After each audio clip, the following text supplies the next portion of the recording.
அண்மைச் செய்தி. கேரளா மாநிலம் சபரிமலை ஐயப்பன் கோயிலில் உண்டியல் உடைக்கப்பட்டு பணம் திருடு போனதாக தகவல் வெளியாகியுள்ளது.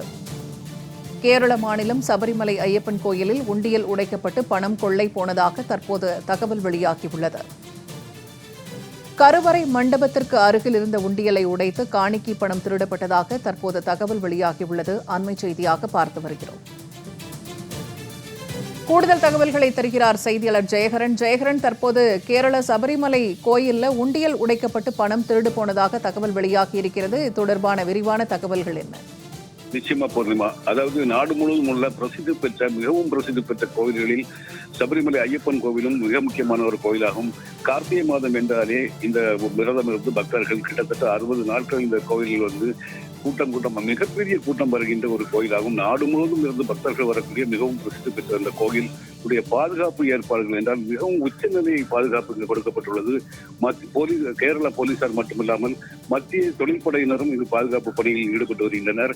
அது இந்த சீசன் காலம் மட்டுமில்லாமல் ஒவ்வொரு தமிழ் மாதத்திலும் கூட முதல் நாள் கோவிலுடைய நடை திறக்கப்பட்டு குறிப்பிட்ட நாட்கள் ஒரு 3 நாட்கள் 4 நாட்கள் திறக்கப்பட்டு மீண்டும் நடை அடைக்கப்படுவது வழக்கம். அந்த வகையிலே பார்த்தீர்கள் என்றால் கடந்த ஆவணி மாத பூஜைக்காக கடந்த 16ஆம் தேதி நடை திறக்கப்பட்டது. 21ஆம் தேதி நடை அடைக்கப்பட்டது. அதன் பின்பு பக்தர்கள் யாரும் அங்கு அனுமதி கிடையாது.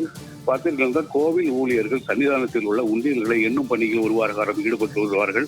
அப்படி நேற்று அந்த உண்டியல் எண்ணி முடிக்கக்கூடிய நேரத்தில் பார்த்தீர்கள் கருவறையின் அருகே உள்ள உண்டியல் உடைக்கப்பட்டு பணம் திருடிய சம்பவத்தை பூசாரிகள் குருக்களும் கண்டார்கள். உடனடியாக காவல்துறைக்கு தகவல் கொடுக்கப்பட்டு விசாரணை பல கட்டங்களாக மேற்கொள்ளப்பட்டு வருகிறது.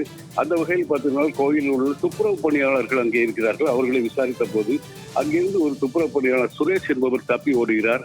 சுரேஷ் எங்கிருந்து வந்தார் என்று பார்க்கும்போது அவர் தென்காசி மாவட்டத்தை சேர்ந்த சுரண்டையை சேர்ந்த சுரேஷ். அவர் சொந்த ஊருக்கு வந்து விட்டார். எனவே கேரளா போலீசார் நேற்று நள்ளிரவு விரைந்து அவரை இந்த காலை கைது செய்து மீண்டும் பம்பைக்கு அழைத்து சென்று விசாரணைக்காக கொண்டு சென்றுள்ளனர். அதாவது மிகப்பெரிய பாதுகாப்பு பணி ராணுவ வீரர்கள் ஈடுபட்டுள்ள இடத்தில் உண்டியல் உடைக்கப்பட்டு திருடப்பட்டது பக்தர்கள் மத்தியில் மிகப்பெரிய ஒரு ஆச்சரியத்தை ஏற்படுத்தியுள்ளது. பூர்ணிமா, தகவல்களுக்கு நன்றி ஜெயகரன்.